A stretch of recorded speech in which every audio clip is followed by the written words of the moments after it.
السلام علیکم، میرا نام احمد ہے۔ یہ 2007 یا 2008 کا وقت تھا جب میں نوجوان تھا، زندگی سے بے پرواہ اور ایڈونچر کا شوق رکھتا تھا۔ میرے شہر فیصل آباد کے قریب ایک پارک تھا جو دن کے وقت تو عام لوگوں سے بھرا رہتا، لیکن رات ہوتے ہی ایک عجیب سی خاموشی اس پر چھا جاتی تھی۔ اس پارک کے ایک کونے میں ایک پرانی چھوڑی ہوئی حویلی تھی جو بچپن سے ہی مجھے اور میرے دوستوں کو ایک راز کا احساس دلاتی تھی۔ یہ حویلی اتنی پرانی تھی کہ اس کی دیواروں پر کالی پتیاں اور بارش کے نشان پڑ چکے تھے۔ لوگ کہتے تھے کہ یہ جگہ کبھی کسی امیر افسر کی تھی، مگر اب صرف ایک ویران اور بے جان ڈھانچہ رہ گیا تھا۔ ہم اکثر اس حویلی کے پاس سے گزرتے تھے، مگر کبھی اس پر زیادہ توجہ نہیں دی تھی، صرف ایک اجنبی سی داستان سمجھ کر بے پرواہ گزر جاتے تھے۔ مگر ایک دن ایک عجیب کیوریوسٹی نے ہمیں بے چین کر دیا۔ دوستوں کے درمیان گفتگو ہوئی اور ہم نے فیصلہ کیا کہ آج ہم اس حویلی کو قریب سے دیکھنے جائیں گے۔ دل میں ہلکا سا ڈر بھی تھا، مگر اس سے زیادہ شوق اور جذبہ تھا۔ باہر سے دیکھا جائے تو یہ حویلی ایک عام خاندانی گھر جیسی لگتی تھی، ایک پرانے زمانے کی یاد دلاتی تھی۔ مگر اس کی سب سے عجیب بات یہ تھی کہ یہ پارک کے بیچ اکیلی کھڑی تھی، جیسے کسی نے اسے قید کر دیا ہو۔ اس کے ارد گرد ایک پرانی پتھر کی دیوار تھی جو وقت کے ساتھ اب ٹوٹ پھوٹ چکی تھی۔ کہیں کہیں جنگلی جھاڑیاں اگائی تھیں جو اس جگہ کو اور بھی زیادہ خوفناک بنا دیتی تھی۔ ہم نے دیوار کو پار کرنے کی کوشش کی۔ پہلے تھوڑا مشکل لگا کیونکہ پتھر پرانے اور نکیلے ہو چکے تھے، مگر جب ہم ایک دوسرے کی مدد سے دیوار کے اس پار پہنچ گئے تو ایک عجیب سا سکون اور ساتھ ہی ایک عجیب سی بے چینی محسوس ہوئی، جیسے ہم کسی اور ہی دنیا میں آ گئے ہوں۔ حویلی سامنے تھی، اپنی پرانی دیواریں اور سوکھے ہوئے درختوں کے ساتھ۔ یہ صرف ایک منظر نہیں تھا، یہ ایک راز تھا جو ہمیں اپنی طرف بلا رہا تھا۔ جب ہم حویلی کی طرف بڑھ رہے تھے تو جنگلی جھاڑیوں اور گھاس پھوس کو پار کرتے وقت ہر قدم پر ایک عجیب سی بے چینی محسوس ہو رہی تھی، جیسے کوئی ہمیں دیکھ رہا ہو۔ یہ جھاڑیاں اتنی گھنی تھیں کہ کہیں کہیں ہمیں اپنے راستے کا بھی اندازہ نہیں ہو رہا تھا۔ ہر جگہ مکڑی کے جالے لٹک رہے تھے اور مٹی سے بھری ہوئی زمین پر کہیں کہیں پرانے پتے اور ٹوٹے ہوئی لکڑی کے ٹکڑے بکھرے ہوئے تھے۔ جب ہم نے آگے بڑھ کر سامنے کا دروازہ دیکھا تو وہ ایک عجیب منظر تھا۔ یہ ایک لکڑی کا پرانا دروازہ تھا جو کہ گھس چکا تھا، جو کہ رسی کے ساتھ بند کیا ہوا تھا، جیسے کسی نے جلدی میں سے سیل کر دیا ہو۔ اس رسی پر کچھ لکھا بھی ہوا تھا، مگر وقت کے ساتھ یہ ڈھیلی پڑ چکی تھی۔ یہ دروازہ دیکھ کر ایک عجیب سوچ دماغ میں آئی، آخر اسے اس طرح بند کیوں کیا گیا تھا؟ کیا کوئی اسے اندر سے بند کر کے گیا تھا، یا پھر کسی نے یہ دروازہ اس لیے سیل کیا کہ کوئی اس کے اندر نہ جا سکے؟ تھوڑی کوشش کے بعد ہم نے اس رسی کو نکال دیا۔ جیسے ہی ہم اندر داخل ہوئے، ایک ٹھنڈی سی ہوا کا جھونکا ہمارے چہروں سے ٹکرایا۔ یہ کوئی عام ہوا نہیں تھی، اس میں مٹی، سیلن اور ایک عجیب سی بدبو تھی، جیسے کبھی کسی پرانی جگہ جاؤ تو وہ سالوں سے بند ہوتی ہے، وہاں پر آتی ہے۔ اندر کا منظر اور بھی زیادہ عجیب تھا۔ یہ جگہ مکمل طور پر خالی تھی، کوئی فرنیچر نہیں، کوئی پرانی تصاویر نہیں، صرف خالی دیواریں اور تنہا کمرے۔ یہ دیواریں بھی عجیب سی تھیں، کہیں کہیں سے ٹوٹ چکی تھیں اور ان پہ گہرے نشان بھی تھے، جیسے کسی نے ان پر کوئی نکیلی چیز سے کچھ لکھنے کی کوشش کی ہو۔ زمین پر صرف مٹی، پتھر اور کچھ پرانی لکڑیاں بکھری ہوئی تھیں۔ ہمیں لگا کہ یہ صرف ایک چھوڑا ہوا گھر ہے جس میں شاید کبھی کوئی رہتا تھا، مگر پھر کوئی وجہ ایسی بنی کہ یہ جگہ خالی چھوڑ دی گئی۔ مگر یہ سوچ صرف ایک لمحے کے لیے تھی، کیونکہ جیسے جیسے ہم اندر بڑھتے گئے ایک عجیب سی بے چینی محسوس ہونے لگی۔ ایک دوست نے کہا، چلو اوپر چل کر دیکھتے ہیں، شاید کوئی اور کمرہ ہو۔ اس بات پر ہم نے ہاں میں ہاں ملائی، مگر ہر کسی کے چہرے پر ایک ہلکی سی گھبراہٹ بھی تھی۔ سیڑھیاں پرانی اور کمزور لگ رہی تھیں، جیسے کبھی بھی گر سکتی ہوں۔ ہر قدم پر وہ لکڑی سے ایک ڈراؤنی چیخ نکلتی تھی، جیسے کوئی اس بات سے ناراض ہو کہ ہم یہاں کیوں آئے ہیں۔ ہمیں اندازہ نہیں تھا کہ جو اوپر ہم دیکھنے جا رہے تھے وہ صرف خالی کمرے نہیں تھے، بلکہ ایک راز تھا جو کبھی کھلنا نہیں چاہیے تھا۔ جیسے ہی ہم دوسری منزل پر پہنچ گئے اور اس لمبے سے راستے میں داخل ہوئے، ایک عجیب سی ٹھنڈک محسوس ہوئی۔ یہ کوئی عام ٹھنڈک نہیں تھی، یہ جیسے ہواؤں میں گھلی ہوئی ایک بے چینی تھی، ایک نہ دکھنے والی موجودگی جو ہمیں محسوس ہو رہی تھی۔ راستے کے دونوں طرف 4 دروازے تھے، مگر یہ عام دروازے نہیں لگ رہے تھے۔ ہر دروازہ اتنا مضبوط اور پرانا تھا کہ لگتا تھا جیسے کبھی کسی جیل یا کسی پرانی تہہ خانے کا حصہ رہ چکا ہو۔ سب سے عجیب بات یہ تھی کہ ہر دروازے پر صرف ایک تالا نہیں تھا، بلکہ 3 مضبوط تالے لگے ہوئے تھے، اور یہ عام تالے نہیں لگ رہے تھے۔ یہ لوہے کے وہ پرانی قسم کے تالے تھے جو صرف کسی خفیہ یا نہایت اہم جگہ پر یوز کیے جاتے ہیں۔ ایسے تالے جو صرف تب لگائے جاتے ہیں جب اندر کچھ ایسا ہو جو کسی بھی صورت باہر نہیں آنا چاہیے۔ میں نے اپنے دوستوں کی طرف دیکھا اور وہ بھی ایک دوسرے کے چہرے ہی دیکھ رہے تھے۔ ایک عجیب سی خاموشی تھی، جیسے ہم سب ایک سوال سوچ رہے تھے لیکن کہنے سے گھبرا رہے تھے۔ پھر ایک دوست نے دھیمی لیکن مضبوط لہجے میں کہا، کسی ایک دروازے کو کھول کے دیکھنا چاہیے۔ ہلکی سی جھجک کے بعد ہم نے سب سے قریبی دروازہ چنا۔ وہ دروازے کو اور وہ لوہے کے بنے ہوئے تالے کو چھو کر ایک عجیب سی بے چینی محسوس ہوئی، جیسے کوئی اس دروازے کے اندر ہمارے آنے کا انتظار کر رہا ہو۔ ہم نے دھیرے دھیرے تالے کھولنے کی کوشش کی۔ پہلا تالا کھلا، پھر دوسرا، اور جب تیسرا تالا کھولا تو دروازہ اپنے آپ ہلکا سا کھل گیا، اور جو منظر اندر تھا وہ اور بھی زیادہ عجیب تھا۔ کمرے کے اندر پرانے لوہے کے کچھ بیڈ پڑے ہوئے تھے، جیسے کسی پاگل خانے یا قید خانے سے اٹھائے گئے ہوں۔ یہ صرف عام بیڈ یا بستر نہیں لگ رہے تھے، بلکہ اس پر گہرے نشانات تھے، جیسے کوئی ان پہ زور سے بیٹھا یا باندھا رہا ہو۔ ہر کمرے میں ایک پرانی کرسی اور ایک بڑی سی الماری بھی تھی۔ الماریاں اتنی پرانی تھیں کہ ان کی لکڑی ٹوٹ چکی تھی۔ میرا ایک دوست آگے بڑھا اور اس نے ایک بستر کو ہاتھ لگایا۔ جیسے ہی اس نے ہاتھ لگایا، اس کے چہرے کے رنگ ایک دم اڑ گئے۔ یہ لوہا، یہ اب بھی تھوڑا گرم ہے، اس نے دھیمی آواز میں کہا۔ ہم سب ایک دوسرے کو دیکھنے لگے۔ گرم؟ یہ جگہ تو شاید سالوں سے چھوڑی ہوئی تھی، تو پھر جو یہ بیڈ ہے یہ گرم کیوں ہے؟ پھر ایک دوست نے ہلکی سی گھبراہٹ میں کہا، مجھے سمجھ نہیں آ رہی، یہ جگہ ہے کیا؟ میں بھی حیران تھا، مگر جو چیز سب سے زیادہ عجیب لگ رہی تھی وہ یہ تھی کہ دروازوں پہ 3 تالے کیوں لگائے گئے تھے۔ میں نے دھیمی آواز میں کہا، یہ تالے صرف باہر سے نہیں، اندر سے بھی بند کیے گئے تھے۔ اب سوال یہ تھا، یہ جگہ صرف ایک پرانا مکان تھا یا کوئی ایسی جگہ جسے دنیا سے چھپایا گیا ہو؟ جیسے ہی ہم آخری کے 2 بچے ہوئے دروازوں کی طرف بڑھے، اندر ایک عجیب سی ٹھنڈک محسوس ہونے لگی۔ یہ کوئی عام ٹھنڈک نہیں تھی، یہ جیسے کسی چھپی ہوئی بستی کا سناٹا ہو جو صرف اس وقت محسوس ہوتا ہو جب آدمی کسی عجیب جگہ میں گھس جائے۔ ہم نے تیسرے دروازے کا تالا کھولنا شروع کیا۔ وہی پرانے لوہے کے بستر، وہی سوکھی دیواریں اور وہی مٹی سے بھری ہوئی زمین۔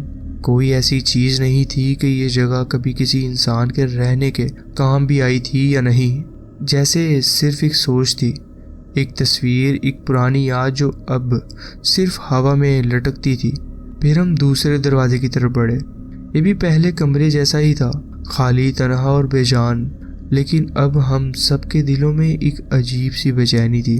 یہ جگہ صرف ایک چھوڑی ہوئی حویلی نہیں لگ رہی تھی، یہ کچھ اور تھی، کوئی پرانا اثر، کوئی دفن راز، یا پھر کچھ ایسا جو اب بھی اس جگہ میں زندہ تھا۔ میں ایک کمرے کا جائزہ لے رہا تھا جب اچانک ہال وے سے ایک دوست کی آواز سنائی دی۔ وہ آخری کمرے کی طرف چلا گیا تھا اور پھر اس کی آواز ہال وے میں گونج گئی، ارے ذرا یہاں دیکھو۔ اس کی آواز میں نہ صرف حیرت تھی بلکہ ایک عجیب سی گھبراہٹ بھی۔ ہم سب فوراً اس طرف بھاگے۔ کمرے میں گھس کر دیکھا تو یہ بھی باقی کمرے جیسا ہی تھا، لوہے کے بیڈ، بستر اور ایک پرانی کرسی اور مٹی سے بھری زمین۔ مگر فرق یہ تھا کہ اس کمرے کی چھت پر ایک چھوٹی سی جھلملاتی لکڑی کی چھتری بنی ہوئی تھی۔ ایک اٹاری کا راستہ۔ یہ چھوٹی سی چھتری پرانی لکڑی کی تھی اور اس پر مکڑی کے جالے لٹک رہے تھے، جیسے کئی سالوں سے یہ کبھی کھلی نہیں ہو۔ یہ کوئی عام ایٹک کا راستہ نہیں لگ رہا تھا۔ وہاں سے ایک راستہ ایٹک کی طرف بھی جا رہا تھا، جیسے کسی نے اسے صرف اس لیے بنایا ہو کہ یہ صرف اندر سے کھلے، باہر سے نہیں۔ وہاں پر جو الماری تھی، ہم نے اس کو کھینچ کر اس ہیچ کے نیچے رکھا تاکہ کوئی اوپر چڑھ سکے۔ میں الماری پر چڑھا، ہاتھ بڑھایا اور ہیچ کے کنارے کو زور سے پکڑ کر دھیرے دھیرے اوپر اٹھایا۔ جیسے ہی ہیچ کھلی، ایک تیز سیلن بھری ہوا کا جھونکا نیچے گرا۔ اندر کا منظر صرف گہرا اندھیرا تھا۔ میں نے اپنی آنکھیں کھولی، لیکن اوپر کچھ بھی دکھائی نہیں دیا، صرف ایک اندھیرے کا سمندر جو ایک عجیب سی ٹھنڈک چھوڑ رہا تھا۔ وہاں جانے کا سوچنا ہی ایک عجیب احساس تھا، کیونکہ یہ صرف ایک خالی اٹاری یعنی ایٹک نہیں لگ رہی تھی، جیسے کوئی اندر چھپا بیٹھا ہو۔ پھر جیسے ہی میری کچھ اندھیرے میں نظر سیٹ ہوئی، وہاں پر ایک پرانا بیڈ تھا، یا کہہ لو کہ یہ ایک پرانا بیڈ نہیں تھا، یہ کسی برے کام میں استعمال ہوا تھا۔ میں نے نیچے اپنے دوست کی طرف دیکھا اور بیڈ اس کی طرف بڑھایا۔ دیکھو یہ، میری آواز بھی ہلکی سی بھاری ہو چکی تھی۔ اس نے بیڈ لے کر گھور کے دیکھا، پھر ایک لمحہ چپ رہا۔ یہ بیڈ کسی نے کس پر چلایا ہوگا؟ اس کے لفظوں میں ایک عجیب سی بے چینی تھی۔ مجھے ایک دم سے وہ سب کچھ یاد آنے لگا، وہ تین تالے، وہ لوہے کے بستر، وہ بے جان اور تنہا کمرے، اور اب یہ بیڈ۔ میں نے دھیمی آواز میں کہا، دروازوں پہ تالے، اتنے مضبوط سلاخیں، یہ جگہ اصل میں کیا تھی؟ کوئی جواب نہیں تھا، صرف ایک سناٹا جو اس پرانی حویلی کی ہواؤں میں گونج رہا تھا۔ ہم نے باقی بلڈنگ کا جائزہ لینا شروع کیا۔ چھت پہ کوئی اور راستہ نہیں ملا، نیچے کے کمرے بھی ویسے ہی بے جان اور سنسان تھے، جیسے یہ جگہ صرف ایک پرانی حویلی نہیں تھی، بلکہ ایک گواہ تھی کسی ایسے واقعے کی جو شاید کبھی سامنے نہیں آیا۔ اور پھر ہم باہر نکل آئے۔ اندر کا اندھیرا ہمیشہ سے زیادہ گہرا محسوس ہو رہا تھا، اور جیسے ہی ہم نے باہر قدم رکھا، ایک عجیب سی مہک محسوس ہوئی، پرانی لکڑی، مٹی اور کسی پرانے دکھ کی ملتی جلتی بو۔ تبھی ہمیں احساس ہوا کہ جو چاند کی روشنی ہمیں آ رہی تھی، وہ بھی اب ختم ہو چکی تھی۔ حویلی کے اندر جو سناٹا تھا، وہ اب حویلی کے باہر بھی محسوس ہو رہا تھا۔ رات ہو گئی تھی، اور رات کی اس گونجتی خاموشی میں وہ حویلی جیسے اب بھی ہمیں دیکھ رہی ہو۔ ہم سامنے بیٹھ کر سگریٹ پینے لگے اور بات چیت شروع کی۔ تبھی میں نے اچانک ایک اوپر کی کھڑکی کی طرف دیکھا، اور جو میں نے دیکھا اس کی تفصیل آج تک دینا مشکل لگتا ہے۔ وہاں ایک شکل کھڑکی کے سامنے کھڑی تھی۔ وہ نہ تو صاف صاف بھوت تھا، نہ کوئی انسان۔ وہ دھند اور پانی کا ایک عجیب ملاؤ لگ رہا تھا، ایک عجیب سا ملتا جلتا روپ۔ اس کا جسم خود سے چمک رہا تھا، لیکن یہ چمک نورانی یا روشن نہیں تھی، یہ ایک بجھتی ہوئی روشنی تھی، جیسے کوئلے کے ڈھیر میں چھپی کوئی آخری چنگاری۔ اس کا جسم نہ پورا صاف دکھ رہا تھا، نہ بالکل دھندلا، مگر سب سے ڈراؤنی بات تھی اس کی آنکھیں۔ وہ آنکھیں جو نہ اندھیری تھیں، نہ چمکتی تھیں، صرف کھوکھلی گہرائی تھی، جیسے اندھیرے کا ایک بہترین نقاب۔ جیسے کوئی چیز مجھے دیکھ رہی تھی، بلکہ مجھے محسوس کر رہی تھی، جیسے کوئی انسان نہیں، کوئی یاد، کوئی بھول چکی تصویر اب بھی اس حویلی کی کسی اندھیرے کونے میں زندہ تھی۔ میری سانس ایک دم رک گئی، ہاتھ کا سگریٹ بے وجہ ہل گیا۔ ایک سیکنڈ کے لیے لگا کہ شاید میرا ذہن مذاق کر رہا ہے، مگر نہیں، وہ وہاں تھا، کھڑکی کے سامنے، ہمیں دیکھتے ہوئے۔ میں نے ہاتھ سے اشارہ کیا، وہاں دیکھو۔ میرے دوست نے جیسے ہی اپنی نظر اٹھائی، اس کا چہرہ ایک دم سفید پڑ گیا۔ بھاگو، وہ ایک دم سے چلایا، اور جیسے ہی اس کی آواز حویلی کی دیواروں سے ٹکرائی، وہ شکل ایک جھٹکے میں غائب ہو گئی۔ مگر صرف اتنا ہی نہیں، اس کے جانے کے صرف ایک لمحے بعد حویلی کے اندر سے ایک آواز سنائی دی، ایک ہلکی چیخ، جیسے کوئی ہوا میں ہلتا ہو، جیسے کوئی صرف اتنا کہنا چاہتا ہو، میں یہاں ہوں۔ یہ تھا میرا واقعہ جو میں آپ کے ساتھ شیئر کرنا چاہتا تھا۔ جی بہت بہت شکریہ، آپ نے اپنی کہانی ہمارے ساتھ شیئر کی۔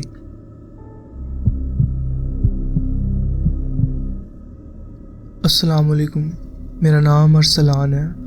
پرانے زمانے کی ایک جیل لاہور کے کوٹ لکھپت کے ایک کونے میں واقع ہے۔ یہ جیل صرف ایک عمارت نہیں بلکہ لاکھوں کہانیوں کا مجموعہ ہے، ایسی کہانیاں جو خون، دکھ اور ڈر سے بھری ہوئی ہیں۔ اس جگہ کے دیواروں نے بھی وہ چیخیں سنی ہیں جو صرف موت کی گرمی محسوس کرنے والے ہی سن سکتے ہیں۔ یہ جیل صرف ایک بند قید خانہ نہیں بلکہ ایک منحوس جگہ تھی جہاں زندگی اور موت کا فیصلہ صرف ایک سانس جتنا تھا۔ اس جیل کی تاریخ خون اور تشدد سے بھری ہوئی ہے۔ اکثر قیدیوں کو صرف شک کی بنیاد پر اتنی شدت سے مارا جاتا تھا کہ ان کے جسم پر زخموں کے نشان ہمیشہ کے لیے رہ جاتے تھے۔ مگر سب سے برا وہ وقت تھا جب ایک بڑی بغاوت شروع ہوئی تھی۔ یہ بغاوت کسی ایک شخص کا کام نہیں تھا بلکہ قیدیوں کی بے چینی کا ایک ایسا طوفان تھا جو جیل کے اندھیروں سے نکل کر ہر دیوار سے ٹکرایا۔ اس بغاوت میں اکثر قیدیوں نے اپنے ہی ساتھیوں کو قتل کر دیا۔ اندھیروں میں چھپے ہوئے ہاتھوں نے ایک دوسرے کا گلا گھونٹ دیا، صرف اس لیے کہ موت کسی اور کے ہاتھ نہ آئے۔ خون سے بھری زمین، چیخوں سے بھری ہوائیں اور موت کا ایک عجیب سا نظارہ اس جیل کا مقدر بن گیا۔ مگر اس جیل کا سب سے زیادہ بدنصیب حصہ وہ تھا جہاں موت دینے کا ایک الگ طریقہ استعمال ہوتا تھا۔ جیل کے اندر ایک ایسی کرسی بنائی گئی جو موت کا نیا اسباب بنا تھا۔ یہ کرسی عام کرسیوں کی طرح نہیں تھی، یہ ایک ایسی بجلی سے مارنے والی کرسی تھی جو صرف دکھ اور عذاب کا ایک نیا احساس دلانے کے لیے بنائی گئی تھی۔ مزے کی بات یہ تھی کہ اس کرسی کو کسی جیل کے محافظ یا جیل کے انجینئر نے نہیں بنایا تھا بلکہ ایک قیدی نے اسے اپنے ہاتھوں سے تیار کیا تھا۔ کہا جاتا تھا کہ یہ قیدی کبھی ایک انتہائی ذہین مستری تھا، لیکن جب اس نے دیکھا کہ اس جیل میں صرف دکھ اور تکلیف ہی لکھی ہے تو اس نے اپنے ہی ہاتھوں سے ایک ایسی چیز بنائی جو اس عذاب کو ایک مکمل کر دے۔ لوگ اس کرسی کو پرانی بجلی والی کرسی کہہ کر بلاتے تھے۔ یہ نام صرف ایک لفظ نہیں بلکہ ایک بددعا تھی جو ہر قیدی کو یاد دلاتی تھی کہ اس جیل سے صرف دو طریقوں سے نکلنا ممکن ہے، یا تو لاش بن کر یا پھر ایک بدنصیب روح بن کر جو ہمیشہ کے لیے اس جگہ کے اندھیروں میں بھٹکتی رہے۔ کوئی دلیر ہو تو وہ یہاں رات بھی گزار سکتا ہے، مگر صرف کہنے سے کوئی دلیر نہیں بنتا۔ یہ جگہ صرف مضبوط جسم والوں کے لیے نہیں تھی بلکہ مضبوط دل والوں کے لیے بھی ایک امتحان ہے۔ یہ کہانی تب کی ہے جب میں پنجاب پولیس میں ایک جیل افسر تھا اور مجھے اس پرانی جیل کا دورہ کرنے کا موقع ملا۔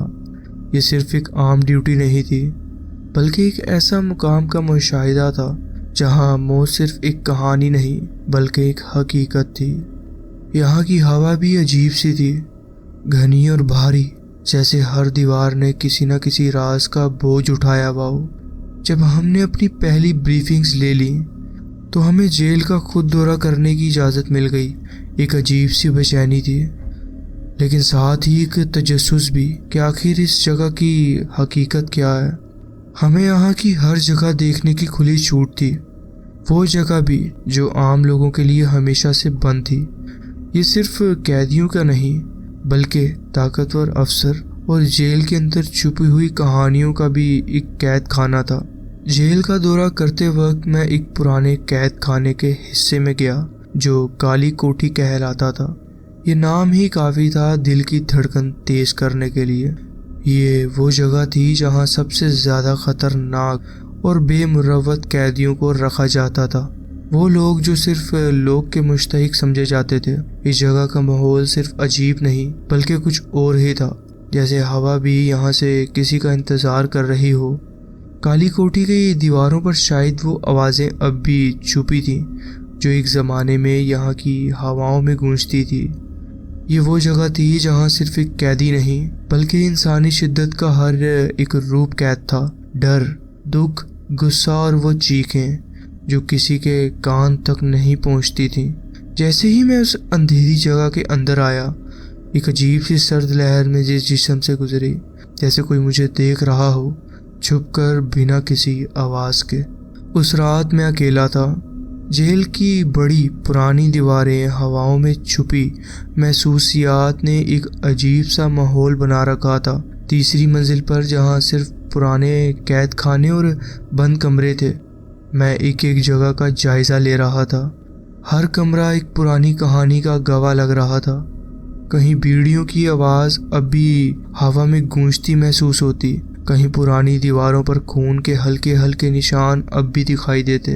میں ہر چیز کو باریکی سے دیکھ رہا تھا، مگر اندر سے ایک عجیب بے چینی محسوس کر رہا تھا، جیسے کوئی مجھے دیکھ رہا ہو۔ اور پھر نیچے سے ایک تیز آواز آئی، ایک دم اور اتنی زور کی جیسے لوہے کے دروازے ایک ساتھ ٹکرا گئے ہوں۔ یہ آواز صرف ایک یا دو دروازوں کی نہیں تھی، جیل کے سبھی دروازے ایک ساتھ بند ہوئے تھے۔ پہلے مجھے لگا شاید کوئی جیل افسر یا گارڈ ہوگا جو چیک کر رہا ہوگا، مگر پھر یاد آیا یہ جیل کے دروازے ایک ایک کر کے نہیں بند ہوتے، یہ صرف ایک کنٹرول لیور سے ایک ساتھ لاک کیے جاتے ہیں، اور وہ لیور جیل کے ایک خاص کنٹرول روم میں ہوتا ہے۔ میں فوراً نیچے دیکھنے لگا۔ کنٹرول روم مجھے وہاں سے دکھ رہا تھا، لیکن اندر کوئی بھی نہیں تھا۔ لیور بھی اپنی جگہ سیدھا تھا، جیسے اسے چھوا بھی نہ گیا ہو۔ مجھے ایک عجیب سی ٹھنڈک محسوس ہونے لگی۔ یہ ممکن نہیں تھا۔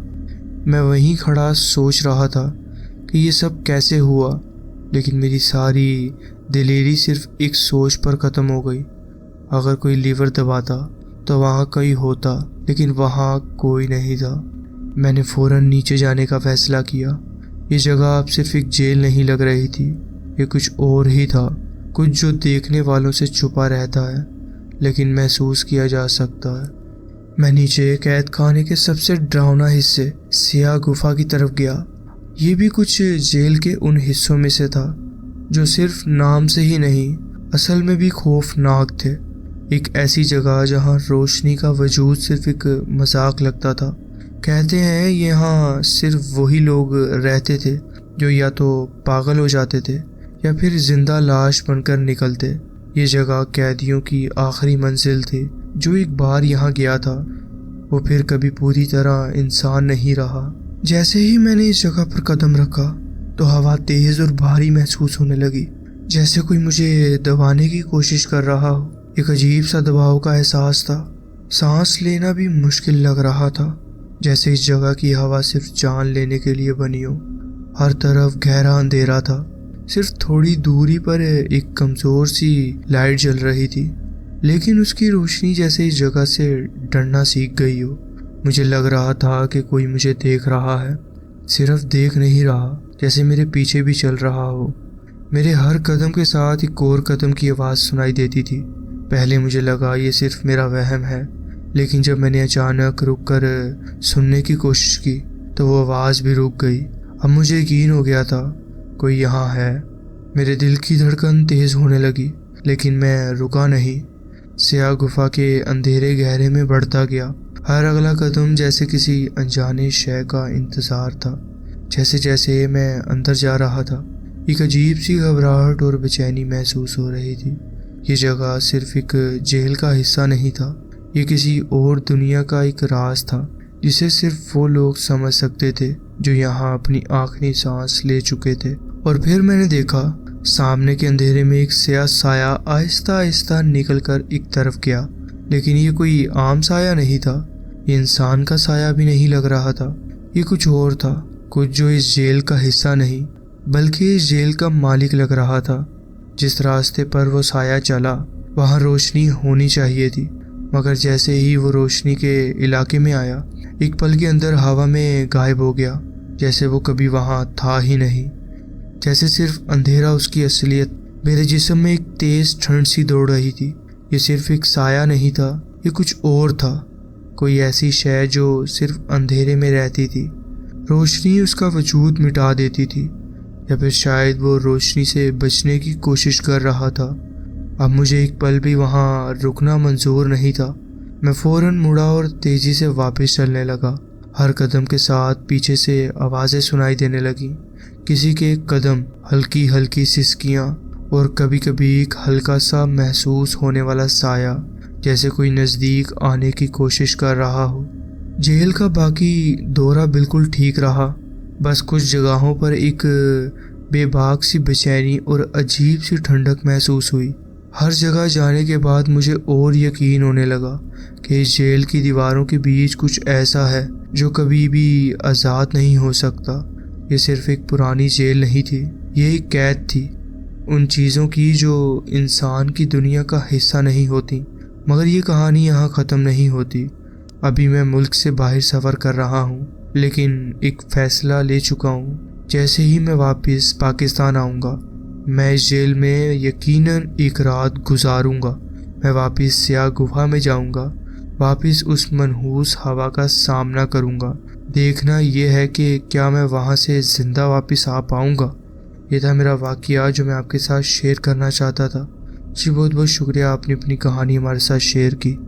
تو جی فرینڈز، یہ تھی آج کی سٹوریز۔ آپ کومنٹس میں ضرور بتائیں کہ آپ کو یہ سٹوریز کیسی لگیں۔ اگر آپ کو یہ سٹوریز اچھی لگی ہوں تو ویڈیو کو ضرور لائک کیجیے اور چینل کو ضرور سبسکرائب کیجیے اور بیل آئیکن کو ضرور پریس کر لیجیے تاکہ آگے آنے والی کہانیاں ویڈیوز آپ سے مس نہ ہوں۔ اپنا خیال رکھیں اور ملتے ہیں نیکسٹ ویڈیو میں۔ اللہ حافظ۔